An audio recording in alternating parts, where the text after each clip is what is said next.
حضور صلی اللہ علیہ وآلہ وسلم کی پہلی بیوی حضرت حتیجہ کی داستان زندگی۔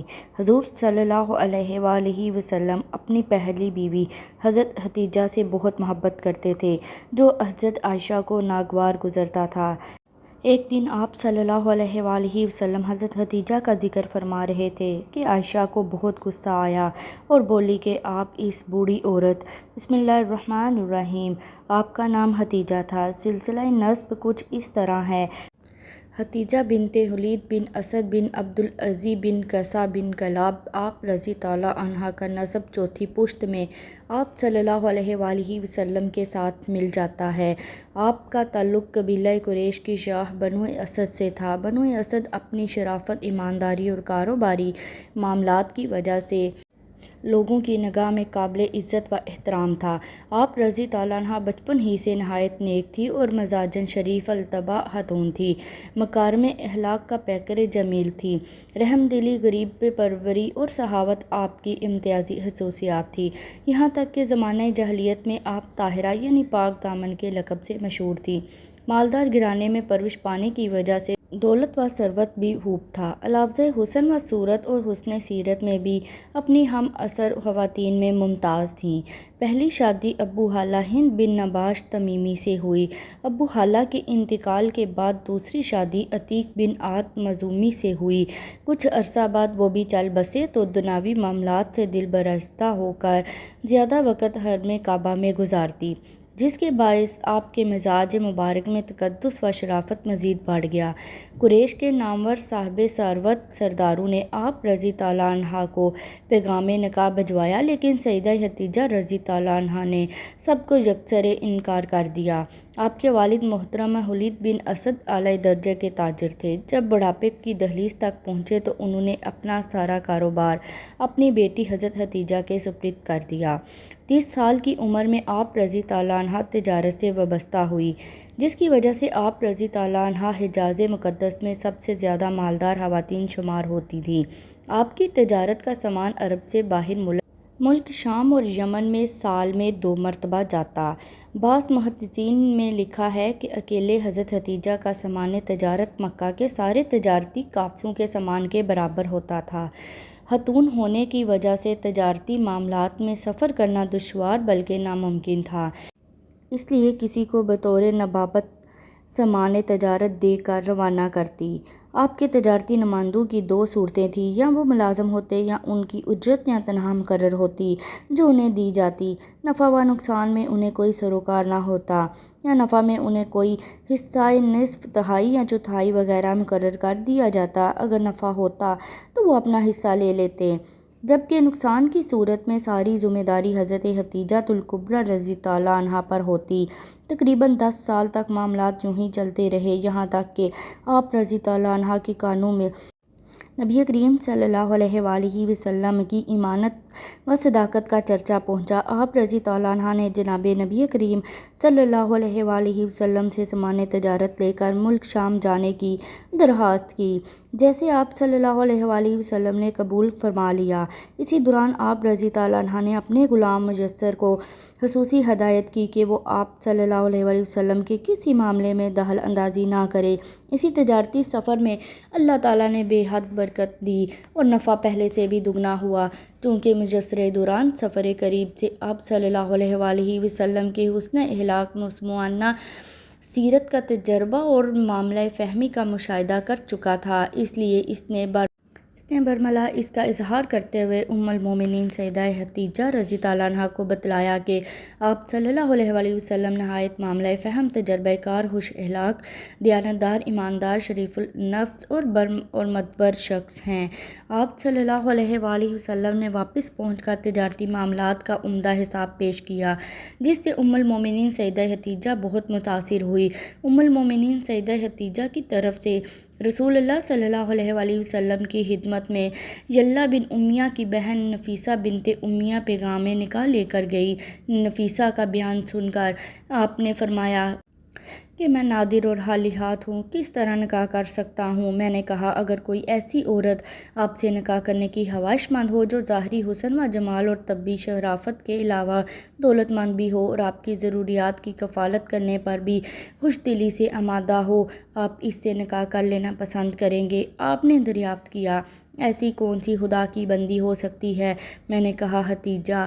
حضرت ختیجہ رضی اللہ عنہا کو رسول اللہ صلی اللہ علیہ وآلہ وسلم کی شادی کے بعد کئی مراحل سے گزرنا پڑا، لیکن آپ نے کبھی بھی تھکاوٹ محسوس نہیں کی، بلکہ ہر پیش آنے والے مسائل کو شرافت و سعادت کا باعث سمجھتی تھی۔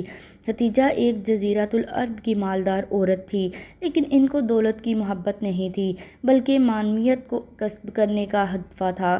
انہوں نے شادی کے موقع پر فرمایا، میں اور میرا مال آپ کی خدمت میں حاضر ہیں، میری تمام چیزیں آپ کے اختیار میں ہیں، تم میرے مال کو جہاں چاہو خرچ کر سکتے ہو۔ رسول خدا نے ختیجہ کے مال کو اسلام کی راہ میں خرچ کر دیا۔ ان حضرت صلی اللہ علیہ وآلہ وسلم کو زبردستی شعیب ابو طالب میں جانا پڑا اور مشرکین نے مسلمانوں سے اقتصادی رابطہ قطع کر دیا۔ حضرت ختیجہ نے مال مسلمانوں کی نجات کے لیے خرچ کر دیا۔ شعیب ابو طالب میں کھانا بھیجنے کے لیے حکیم بن حزام کی خدمت حاصل کی گئی۔ ایک دن حکیم بن حزام اپنے غلام کے ساتھ شعیب ابو طالب میں گندم لے کر جا رہے تھے کہ رستے میں ابو جہل مل گیا۔ ابو جہل نے اس سے کہا، یہ بنی ہاشم کے لیے جا رہے ہو، مگر یہ ہرگز اجازت نہیں دوں گا، بلکہ تجھے مکہ میں رسوا کر دوں گا۔ ابو البختری ابو جہل کا بھائی پہنچ گیا۔ وہ ابو جہل سے کہتا ہے، یہ کھانا ختیجہ کا ہے، کیا تم ختیجہ کا مال لے جانے سے منع کر رہے ہو؟ دوسرا شخص جو چھپ کر شعیب ابو طالب میں غذا پہنچاتا تھا، وہ حضرت ختیجہ کا داماد حضرت ابو العاص تھا۔ ایک دن رسول خدا نے اپنے اصحاب سے فرمایا، ابو العاص نے ہمارے داماد ہونے کا حق ادا کر دیا ہے، کیونکہ جب ہم شعیب ابو طالب میں تھے تو وہ رات کو ہمارے لیے کھانا لاتا تھا۔ آج کل عورتوں کے لیے درس عبرت ہے جو مال و دولت جمع کرنے کے چکر میں ہیں۔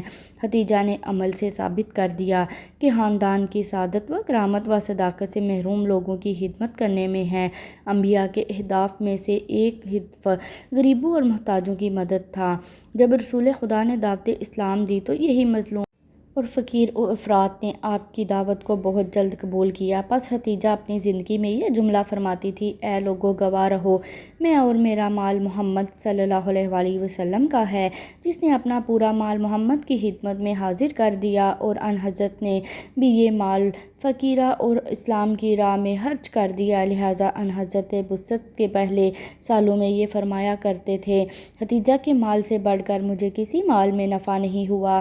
اسماء بنت اسیم ختیجہ کی آخری عمر کے لحاظ میں ان کے ساتھ تھی۔ وہ کہتی ہیں، ختیجہ رو رہی تھی اور میں نے عرض کیا، اے ختیجہ کیوں رو رہی ہو؟ تم نبی کی بیوی اور بہترین عورتوں میں سے ہو، تجھے جنت کی بشارت دی گئی ہے۔ ختیجہ نے فرمایا، اے اسماء، میں اپنی بیٹی زہرا کے لیے رو رہی ہوں، کیونکہ میری بیٹی زہرا کو شادی کی رات ماں کی ضرورت ہوگی، میری بیٹی فاطمہ کی ماں اس وقت نہیں ہوگی۔ اسماء نے ختیجہ سے عہد کیا کہ اس رات فاطمہ کے ساتھ ہوگی۔ امام جعفر صادق نے فرمایا کہ رسول خدا ختیجہ کو دفن کرنے کے بعد گھر تشریف لے آئے۔ فاطمہ زہرا آپ کے ارد گرد چلتی اور پوچھتی ہیں، میری ماں کہاں ہے؟ رسول خدا حیران تھے، کیا جواب دوں؟ جبرائیل نازل ہوئے اور ان حضرت سے فرمایا، اے رسول، تم یہ کہو کہ تیری ماں جنت میں آسیہ اور مریم کے ساتھ ہیں۔ یہ سن کر فاطمہ کو سکون آیا اور فرمایا، خداوند سلام ہے اور اس سے سلام اور اسی کی طرف سلام۔ جب حضرت ختیجۃ الکبریٰ رضی اللہ عنہا پر نزاع کا عالم طاری ہوا تو نبی کریم صلی اللہ علیہ وآلہ وسلم نے فرمایا کہ کیا سکرات یعنی موت کی شدت تمہیں ناگوار ہے؟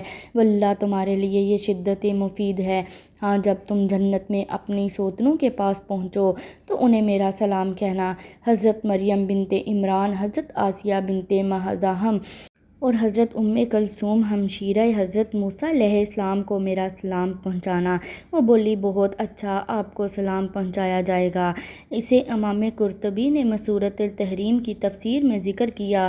عراص البنان میں حضرت موسیٰ علیہ السلام کی ہمشیرہ کا نام مریم مرقوم ہے اور آپ کی والدہ کا نام لوحہ بنت بان بن لاد ابن یعقوب علیہ السلام ہے۔ حضرت حتیجہ الکبریٰ رضی اللہ عنہا کے وسائل کے بعد خاتون جنت سیدہ فاطمہ الزہرا رضی اللہ عنہا عموماً مغموم رہتی تھی۔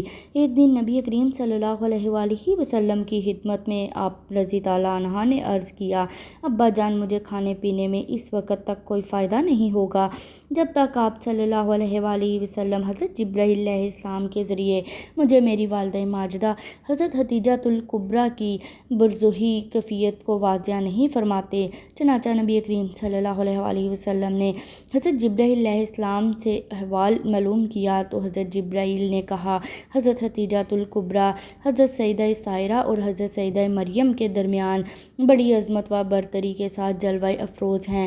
حضرت ام المومنین عائشہ صدیقہ رضی اللہ عنہا فرماتی ہیں، نبی کریم صلی اللہ علیہ وآلہ وسلم حضرت ام المومنین حتیجہ الکبریٰ کا بکثرت تذکرہ فرمایا کرتے تھے اور ان کے مدارس کی ترقی کے لیے دعائیں فرمایا کرتے تھے۔ ایک دن حضرت حتیجہ الکبریٰ رضی اللہ عنہا کا ذکر فرما رہے تھے تو میں نے عرض کی، آپ کو اس وظیفہ سے بہتر خاتون اللہ تعالیٰ نے عطا فرما دی ہے۔ یہ سنتے ہی آپ نے ناپسندیدگی کا اظہار فرمایا، جس کے باعث مجھے بہت ندامت ہوئی۔ میں نے معافی طلب کی اور عرض کی، آپ صلی اللہ علیہ وآلہ وسلم اپنی ناراضگی دور فرمائے، آئندہ کبھی ذکر خیر کے سوا آپ کی خدمت میں کوئی اور بات نہیں کروں گی۔ آپ صلی اللہ علیہ وسلم نے میری معذرت پر اظہار فرماتے ہوئے کہا تو وہ اس وقت ایمان سے سرفراز ہوئی جب کفار مکہ میں عزیزیں دے رہے تھے۔ انہوں نے مجھے ان نازک ترین لمحات میں پناہ دی جبکہ مشرکین میری جان کے در پہ تھے۔ انہوں نے میرے ایسے زمانے تصدیق کی جب اہل مکہ میری تکذیب کر رہے تھے۔ حضرت حتیجہ کے لیے دعائیں فرماتے تھے، کبھی نہ اکتاتے۔ امہات المومنین میں آپ بلحاظ فضل و شرف ممتاز۔ چنانچہ شب معراج آپ جنت کی سیر فرما رہے تھے۔ اس میں ایک عظیم محل دیکھا جو ہر نظر تک وسیع و کشادہ ہے۔ اس میں ایسی اشیاء رکھی گئی ہیں جو نہ کسی آنکھ نے دیکھی ہو، نہ کانوں نے سنی ہو، نہ ہی کوئی انسان اپنے دل میں تصور و خیال لا سکتا ہے۔ آپ صلی اللہ علیہ وآلہ وسلم نے دریافت فرمایا، یہ کس کا محل ہے؟ آواز آئی، یہ حتیجہ الکبریٰ کا محل ہے۔ آپ نے فرمایا، میں انہیں ہدیہ پیش کرتا ہوں۔ اللہ تعالیٰ نے مال و دنیا کے بدلے جنت میں محل عطا فرمایا۔ امام طبری علیہ رحم زہری اور قداست سے مروی ہے کہ عورتوں میں سب سے پہلے سیدہ حتیجہ الکبریٰ ایمان لائی۔ نبی کریم صلی اللہ علیہ وآلہ وسلم نے ماہ رمضان المبارک میں پیر کے دن اپنی بعثت کا اعلان فرمایا۔ حضرت حتیجہ الکبریٰ نے اسی روز ہی آپ کی نبوت و رسالت کی تصدیق کی اور ایمان کا شرف پایا۔ نبی کریم صلی اللہ علیہ وآلہ وسلم کا ماہ رمضان المبارک میں معمول تھا کہ غار حرا میں جا کر مصروف عبادت رہتے تھے۔ جب مہینہ گزر جاتا تو آپ مکہ مکرمہ تشریف لے آتے۔ گھر میں جانے سے قبلہ بیت اللہ شریف کا 7 بار طواف کرتے۔ جس سال آپ مبعوث ہوئے اور اعلان نبوت و رسالت کا فرمان جاری ہو، اس وقت آپ غار حرا میں جلوہ افروز تھے۔ حضرت جبرائیل اللہ تبارک تعالیٰ کے علم سے آپ کی خدمت میں وحی لے کر حاضر ہوئے۔ حضور صلی اللہ علیہ وآلہ وسلم نے فرمایا، جنت میں عورتوں سے افضل ترین حضرت حتیجہ الکبریٰ، حضرت سیدہ فاطمہ الزہرا، حضرت مریم بنت عمران، حضرت آسیہ بنت مزاحم رضی اللہ عنہا اور حضرت حتیجہ رضی اللہ عنہا نے ہجرت سے 3 سال پہلے مکہ مکرمہ میں وصال فرمایا۔ جنت معمہ مقام جعون میں آپ کا مزار مبارک، آپ نے 65 سال عمر پائی۔ آپ کی قبر شریف میں حضور صلی اللہ علیہ وسلم اترے، اس وقت تک نماز جنازہ فرض نہیں تھی۔ بعض بیان کرتے ہیں ابو طالب کی وفات کے 3 دن بعد حضرت حتیجہ الکبریٰ نے وصال فرمایا۔ ان کے وصال کے بعد قریش آپ کو زیادہ تکالیف پہنچانے لگے۔ طبری کا بیان ہے کہ حضور صلی اللہ علیہ وآلہ وسلم کی تمام اولاد سوائے حضرت ابراہیم کہ حضرت حتیجہ الکبریٰ سے ہے۔ مناقب فاطمہ الزہرا میں ہے کہ حضرت ابراہیم بن محمد ماریہ کتبہ سے پیدا ہوئے۔ نبی کریم صلی اللہ علیہ وآلہ وسلم سے پہلے حضرت حتیجہ رضی اللہ عنہا کے 2 نکاح ہوئے تھے، پہلا عتیق بن عاد بن عبداللہ سے اور دوسرا ابو حالہ سے۔ علامہ قرطبی رحمۃ اللہ نے سورۃ الاحزاب کی تفسیر میں بیان کیا کہ ان کا نام زرار تھا۔ ان کے ہاں ایک لڑکا پیدا ہوا اور اس نے اسلام کا شرف پایا۔ چنانچہ وہ کہا کرتے تھے کہ میں والدین بہن بھائیوں کی نسبت سب سے افضل ہوں۔ میرے باپ رسول صلی اللہ علیہ وآلہ وسلم ہیں، میری والدہ حتیجہ الکبریٰ ہیں اور میرے بھائی قاسم اور میری ہمشیرہ فاطمۃ الزہرا ہیں۔ بس بصرہ میں ان کا انتقال ہوا۔ جنازے میں لوگوں کا بے پناہ ہجوم تھا، اس لیے وہ رسول صلی اللہ علیہ وسلم کے ربیب ہیں۔ بعض نے کہا کہ آپ جنگ جمیل میں شہادت سے سرفراز ہیں۔ ایک مرتبہ حتیجۃ الکبریٰ نبی کریم صلی اللہ علیہ وآلہ وسلم سے عرض گزار ہوئی، یا رسول اللہ صلی اللہ علیہ وآلہ وسلم، جب حضرت جبرائیل علیہ السلام آپ کی خدمت میں حاضر ہوئے تو مجھے بھی دکھائیے گا۔ چنانچہ جبرائیل علیہ السلام آئے۔ حضور صلی اللہ علیہ وآلہ وسلم نے فرمایا، حتیجہ ادھر آؤ، میری دائیں ران کے قریب بیٹھ کر دیکھ لیجیے۔ چنانچہ انہوں نے ایسا ہی کیا۔ آپ نے دریافت کیا، کیا تم جبرائیل کو دیکھ رہی ہو؟ عرض کیا، ہاں۔ پھر آپ نے کہا، بائیں طرف دیکھو، اور پھر سامنے کی طرف دکھایا۔ حضرت حتیجۃ الکبریٰ رضی اللہ عنہا نے جبرائیل کو دیکھتے ہی عرض کیا، یا رسول اللہ صلی اللہ علیہ وآلہ وسلم، یہ واقعی جبرائیل ہیں، شیطان ایسی صورت اختیار نہیں کر سکتا۔ پھر حضرت جبرائیل علیہ السلام نے لباس تبدیل کیا اور اپنے چاچا زاد بھائی ورقہ بن نوفل کے پاس گئیں۔ ان سے آپ کی تمام کیفیت بیان کی۔ وہ بولی، خدائے قدوس کی قسم، جس نے قبضہ قدرت میں میری جان ہے، باخدا اگر تم ان کے باتوں میں سچی ہو تو سمجھ لو یہ وہی ناموس اکبر آئے ہوئے تھے، حضرت موسیٰ علیہ السلام کے پاس آیا کرتے تھے۔ پھر ورقہ بن نوفل آپ صلی اللہ علیہ وسلم کی خدمت میں حاضر ہوئے اور آپ کے سر اقدس کو چوم لیا۔ اللہ پاک ہمیں بہترین عمل کرنے کی توفیق عطا فرمائے۔ میرا سنانا اور آپ کا سننا بارگاہ الہی میں قبول فرمائے، منظور فرمائے، آمین۔ ناظرین، کمنٹ باکس میں اللہ کے 99 ناموں میں سے ایک نام ضرور ٹائپ کریں۔